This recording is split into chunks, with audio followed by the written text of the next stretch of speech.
নবী করিম সাল্লাল্লাহু আলাইহি সাল্লাম বলেছেন, কোনো মুসলমানের জীবনে যদি কোনো মুসিবত আসে, কোনো বিপদ আসে, কোনো সমস্যা আসে, সঙ্গে সঙ্গে সে যদি ইন্না লিল্লাহি ওয়া ইন্না ইলাইহি রাজিউন পড়ে এবং আরেকটা দোয়া পড়ে, আল্লাহুম্মা জুরনি ফি মুসিবাতি ওয়াখলুফ লি খায়রাম মিনহা, আল্লাহ আমার যে বিপদ হয়েছে এই বিপদের বিপরীতে এর বিনিময়ে আপনি আমাকে সওয়াব দিয়েন, বিনিময় দিয়েন, এবং বিপদে আমার যে ক্ষতি হলো আপনি এর চাইতে ভালো কিছু দিয়ে আমাকে পোষায় দিয়েন।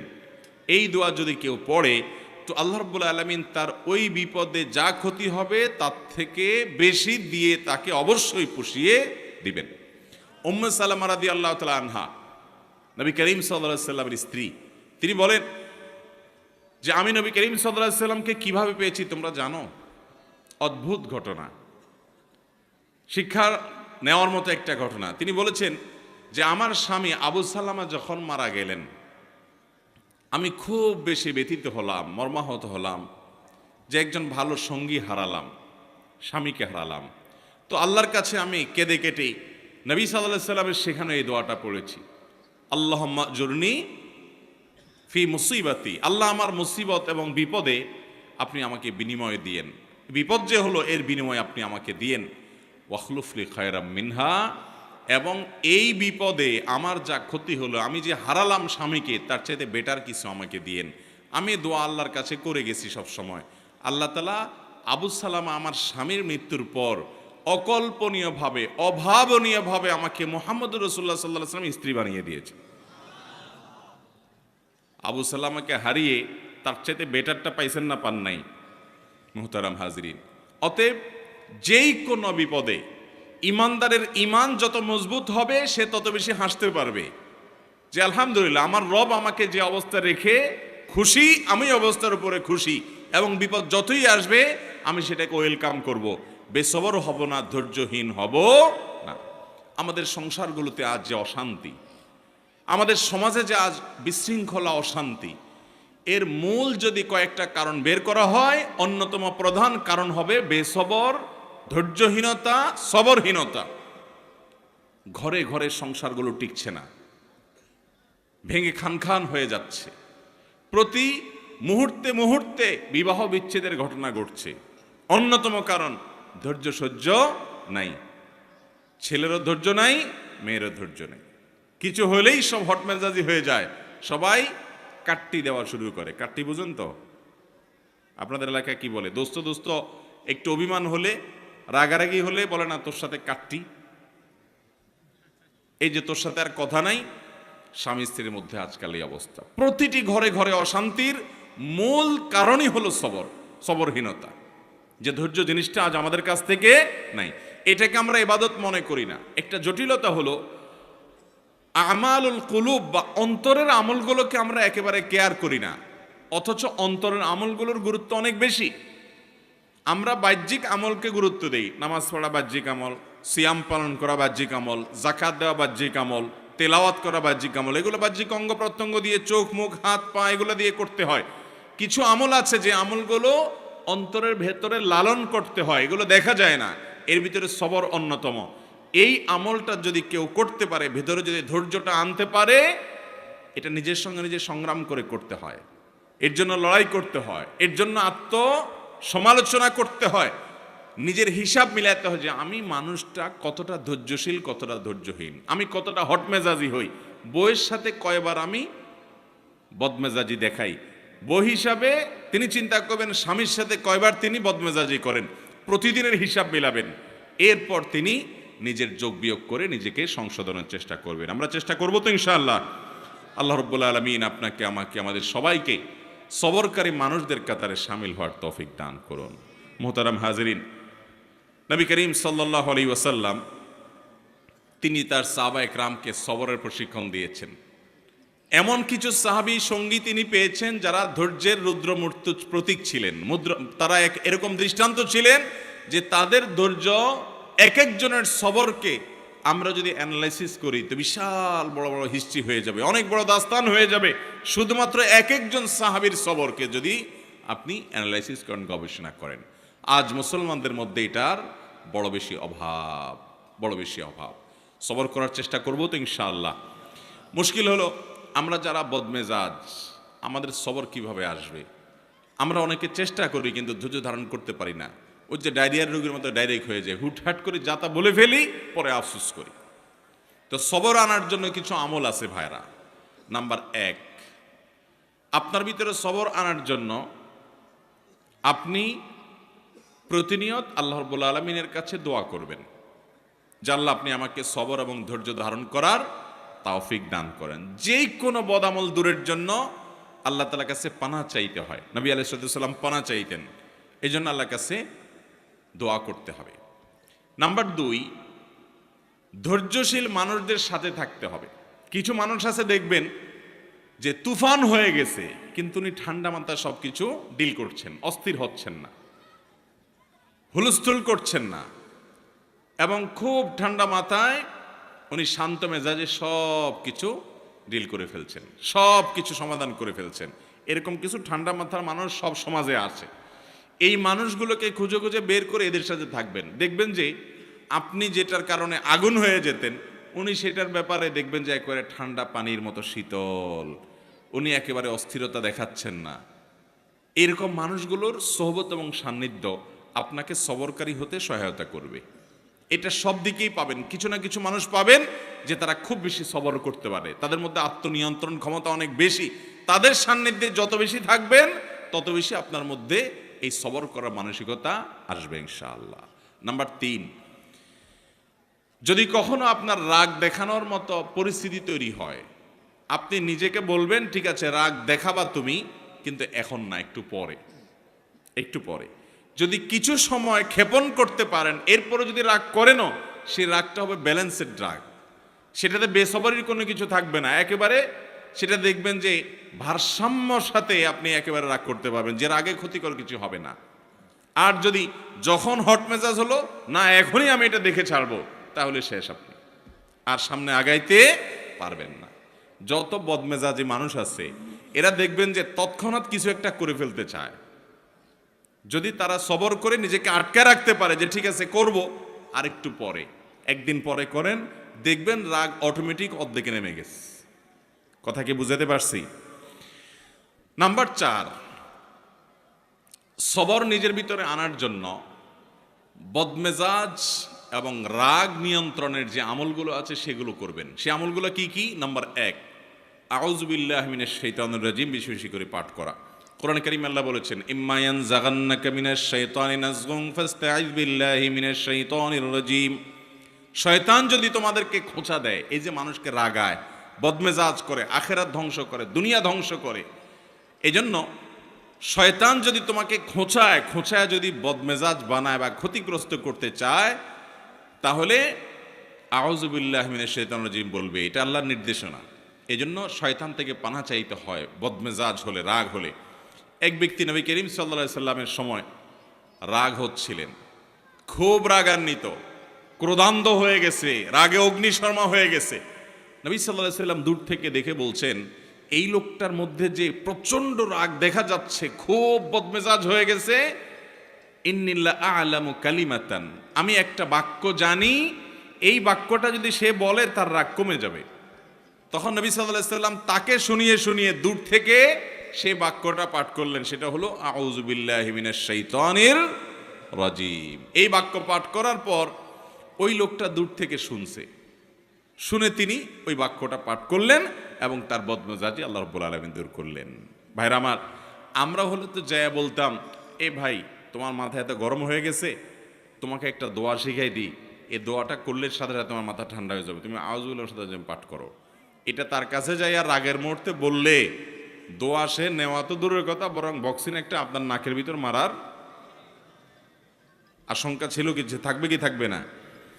নবী করিম সাল্লাল্লাহু আলাইহি সাল্লামের হিকমা দেখেন, উনি নবী হওয়ার পরও উম্মতকে পর্যন্ত সরাসরি এইরকম পরিস্থিতিতে কোনো কিছু বললে সে মানতে পারে কি পারে না, সেজন্য তার কাছ থেকে নবী আলাইহিস সালাম সে আশা করছেন না যে তাকে এই মুহূর্তে বলা যাবে, তিনি দূর থেকে বললেন এবং তিনি শুনে শুনে ঠান্ডা হলেন। এই জন্য আউযু বিল্লাহি মিনাশ শাইতানির রাজিম পাঠ করবেন।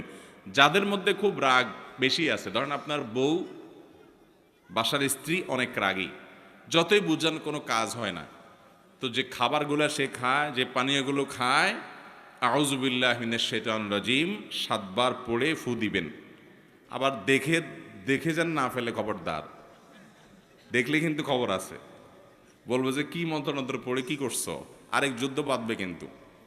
এই জন্য আর যদি দেখায় করতে চান তাহলে আগে আগে বলবেন, দেখো আমি কিন্তু কোনো ঝামেলা করতেছি না, শুধু আউযুবিল্লাহ পড়ে ফু দিচ্ছি।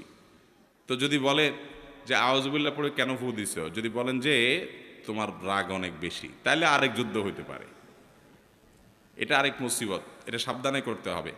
একই কথা পুরুষদের বেলায়ও, মহিলারা পুরুষদের জন্য আমলটা করবেন। বাচ্চাদের জন্য এই আমলটা অনেক বেশি উপকারী। যেটা বলছিলাম শুরুতে, আজকাল বাচ্চারা সব ক্রেজি হয়ে গেছে। সব বাচ্চা দেখবেন ঘরে ঘরে ক্রেজি। ক্রেজি বুঝেন তো, মানে সব রাগী, এমন রাগী যে শুধু ভাঙচুর করবে চতুর্দিকে। অথচ আগে বাচ্চাদেরকে এত বদমেজাজে দেখা যেত না। এটার অনেক কারণ থাকতে পারে। আমার নিজস্ব একটা ভাবনা আছে। এর একটা কারণ আমার কাছে মনে হয়, সেটা হলো আজকাল বাচ্চাদেরকে আমরা নানান ভিডিও গেমস ইত্যাদিতে এত বেশি অভ্যস্ত করেছি, কার্টুন এত বেশি দেখাই, বিভিন্ন ডিভাইস দিয়ে এত বেশি খেলার জন্য তাদেরকে সুযোগ দিয়েছি যে এগুলোতে তারা সারাদিন শুধু মারামারি কাটাকাটি দেখে। গেমসের মধ্যে সে দেখে সামনে যা আছে সব শেষ করে ফেলাও, ঠিক না ঠিক? গুলি করতে থাকো, তুমি সামনে আগাইতে পারবা। গুলি করতে পারো না, তুমি শেষ। সাম্পলুডু খেলতেছো, তাহলে সব খেয়ে ফেলো, তাহলে তুমি সামনে আগাইতে পারো। এই যে অন্যকে শেষ করলে সামনে আগানো যায়, আমাদের দেশেও দেখবেন যে এই অবস্থা। মানুষ বড় হওয়ার পরেও আরেকজনকে দমাইতে না পারলে, আরেকজনের ক্ষতি না করতে পারলে সে আগাইতে পারে না। কারণ ওই যে কালচারটা ওইভাবে বেড়ে উঠছে, বাচ্চা ওইভাবে দেখে দেখে বড় হয়েছে। এই জন্য দেখবেন বাসায় কোনো মেহমান আসলে অনেক সময় দেখবেন ছোট পোলা পায়েন ওই আঙ্কেলকে দেখে এরকম ধরে ঠুস ঠুস ঠুস ঠুস করে, হাত দিয়ে পিস্তল মারে। তার মানে কি, ও সারাদিন মারামারি দেখছে, ও জানে সামনে যা আসে সব শুধু ঠুস ঠাস করতে হয়, ফাইট করতে হয়, এটাই শিখছে। তো ও বদমেজাজ হবে না কি হবে? ওর মধ্যে উদ্ভট ভাব আসবে না কি হবে? বাচ্চাদেরকে আজ শারীরিক কসরত থেকে আমরা মাহরুম রেখেছি। বাচ্চাদেরকে শুধু মাহরুম রাখি নাই, আমরা নিজেরাও মাহরুম আছি।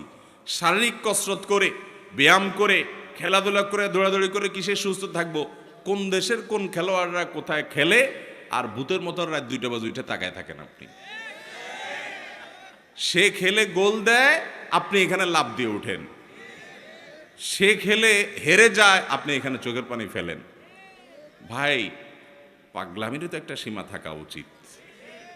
আল্লাহ তাআলা আপনাকে সুস্থ শরীর দিচ্ছে, আপনি ব্যায়াম করেন, নিজে দৌড়াদৌড়ি করেন, নিজে খেলাধুলা করেন, নিজে কম্পিটিশন করেন, করে সুস্থ থাকেন।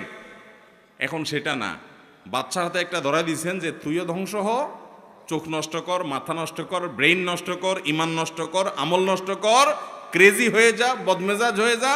আর আপনিও একটা বাক্স এটা সামনে নিয়ে বসছেন, সেই গোল দিছে, আপনি লাভ দিয়ে উঠতেছেন। ভাইয়েরা আমার, মুসলমানের কর্মকাণ্ড এত উদ্ভট হবে না, এত অযৌক্তিক হবে না, এত হাস্যকর হবে না। নবী করিম সাল্লাল্লাহু আলাইহি ওয়াসাল্লাম তিনি দৌড়াদৌড়ির কম্পিটিশন করেছেন, সাহাবীদের সাথে করেছেন, নিজের স্ত্রীর সাথে করেছেন। তিনি সাহাবীদের শুটিং প্রতিযোগিতায় উৎসাহিত করেছেন। শারীরিক ব্যায়াম হয়, এই ধরনের খেলাধুলাকে এলাও করেছেন। যেখানে জুয়া নাই, যেখানে সতর মুক্ত করা হয় না, যেখানে চোখের জেনা হয় না, যেখানে হারাম কিছু নাই, সেগুলোকে তিনি অনুমোদন করেছেন।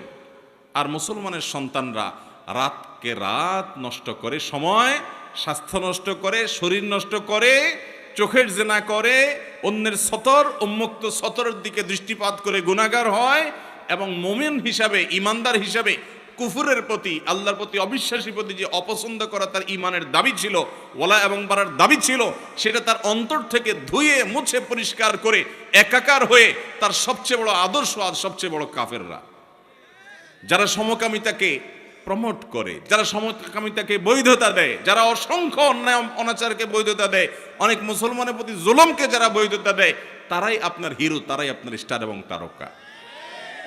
আল্লাহ রাব্বুল আলামিন আমাদের বিবেকগুলোকে যেন জাগ্রত হয় সেই তৌফিক দান করেন।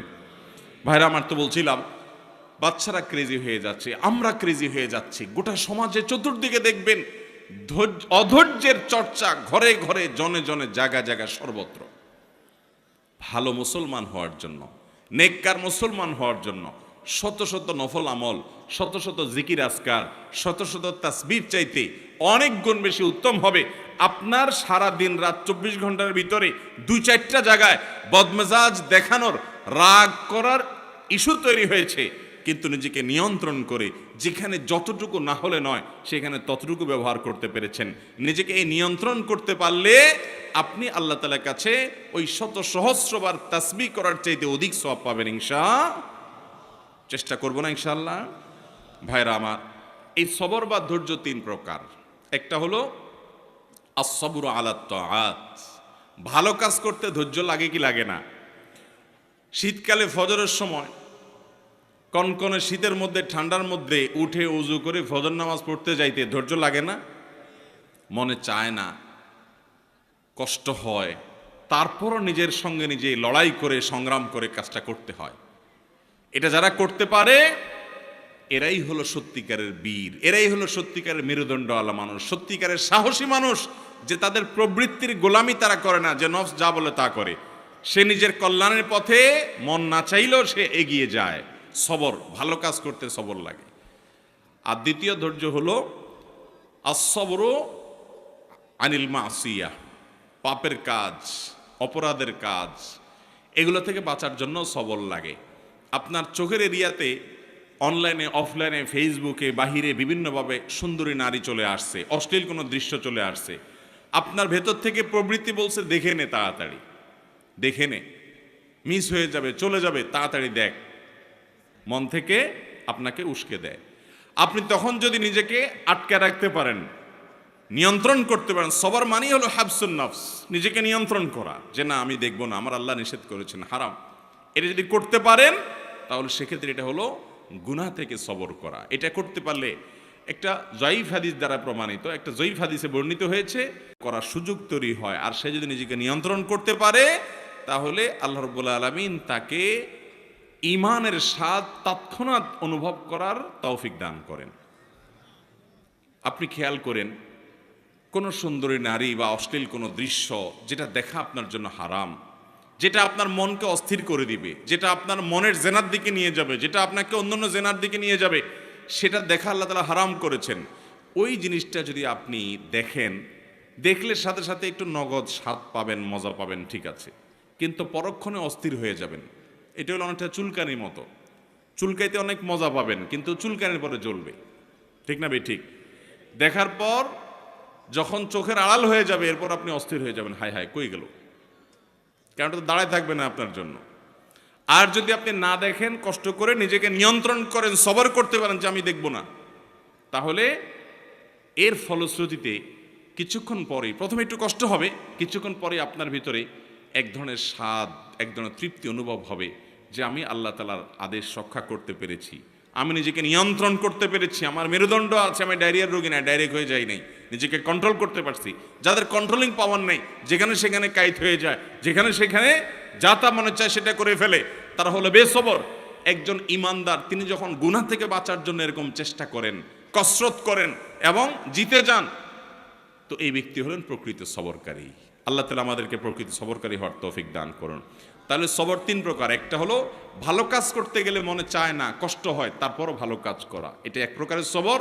মন্দ কাজ বা খারাপ কাজ করতে মনে চায়, যথেষ্ট কারণ আছে, তারপরও মন্দ কাজ করে না, ধৈর্য ধারণ করে, এটা হলো দ্বিতীয় প্রকার।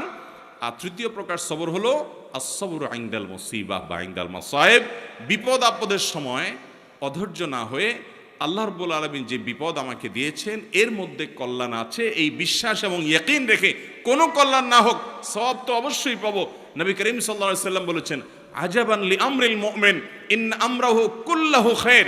ইমানদারের বিষয়টা দেখে আমার কাছে বড় অদ্ভুত লাগে, আমি আশ্চর্য হই, বড় পিকুলিয়ার ইমানদারের পুরো জীবনটা, তার জন্য শুধু কল্যাণই কল্যাণ, হাতির মতো মরলেও লাখ, বাঁচলেও লাখ, ইমানদারের জীবনে ক্ষতি বলতে কিছুই নেই। কারণ ইন আসাবাহু খায়রুন, ইমানদারের জীবনে যদি ভালো কিছু অর্জন হয় তখন সে শাকারা, আল্লাহ শুকর আদায় করে। তাহলে ভালো জিনিস পাইলো, কোনো গুড নিউজ সে পেল, আবার আল্লাহর শুকর আদায় করে সওয়াবও সে অর্জন করলো। ওয়াইন আসাবাহু শাররুন, আর ইমানদারের জীবনে যদি কোনো বিপদ হয়, ক্ষতি হয়, সবারা, সে সেই ক্ষতিতে সবর করে, হাসি মুখে মেনে নেয় আল্লাহর ফয়সালাকে। ফাকানা খায়রাল্লাহ, তখন তার বিপদে যে ক্ষতি হলো সবর করার মাধ্যমে এর চাইতে বেশি তার আমল নামা আল্লাহ তাআলা সওয়াব দিয়ে তাকে পুষিয়ে দেন, এবং এই ক্ষতি যেটা হয়েছে আল্লাহ তাআলা পরবর্তীতে এটাকে আরো অনেক বেশি কিছু দিয়ে তাকে পুষিয়ে দেন। তাহলে ইমানদারের জীবনে হারাবার মতো কোনো কিছুই নাই। তার জীবনে ছোট বড় যে কোনো সমস্যা নিজেকে নিয়ন্ত্রণ করার চেষ্টা করে। আমরা সবর করার চেষ্টা করব তো ইনশাআল্লাহ। আজ থেকে আসুন তাহলে আমরা একটু সংকল্প করি, শপথ করি যে আগামীকাল থেকে সকাল থেকে রাত পর্যন্ত আমরা শোয়ার আগে একটু হিসেব মেলাবো। মুশকিল শোয়ার আগে তো আমাদের টাইম নেই, কারণ মোবাইলে মোনাজাত ধরতে ধরতে আমাদের ঘুমাইতে হয়, ঠিক না ভাই? ঠিক। দুই হাতে মোনাজাত ধরে এত লম্বা মোনাজাত যে ঘুমের চোটে মুখের উপরে মোবাইল পড়ার আগ পর্যন্ত ঘুমায় না। এহতেসাব, নিজের হিসাব নিজে মিলানো। আমি তো জান্নাতের পথযাত্রী ভাই, কোন জায়গায় দাঁড়িয়ে আছি? আমি যে জায়গায় দাঁড়িয়ে আছি এই পথের মাথায় কি জাহান্নাম আছে না জান্নাত আছে, হিসাব মিলানোর সময় নেই। অবসর সময়গুলো আজ এই মোবাইল ফোন নিয়ে গেছে, ফেসবুক নিয়ে গেছে, ইউটিউব নিয়ে গেছে। এক্ষেত্রে আমরা ডাইরেক্ট হয়ে গেছি ওই যে ডায়রিয়ার রোগীর মতো, স্ক্রল করতেছে আঙ্গুল দিয়ে, কত দূর যাচ্ছে, মাইলকে মাইল স্ক্রল করে যাচ্ছে। যদি সূক্ষ্ম কোনো যন্ত্রপাতি দিয়ে চেক করা যেত তাহলে এই আঙ্গুলটার মাথা দেখতেন যে অনেক ক্ষয় হয়ে গেছে। এত পরিমাণ ঘুরছে মোবাইলের উপরে যে মাথা কি হয়ে গেছে, ক্ষয় হয়ে গেছে। কি দেখছে ভাই?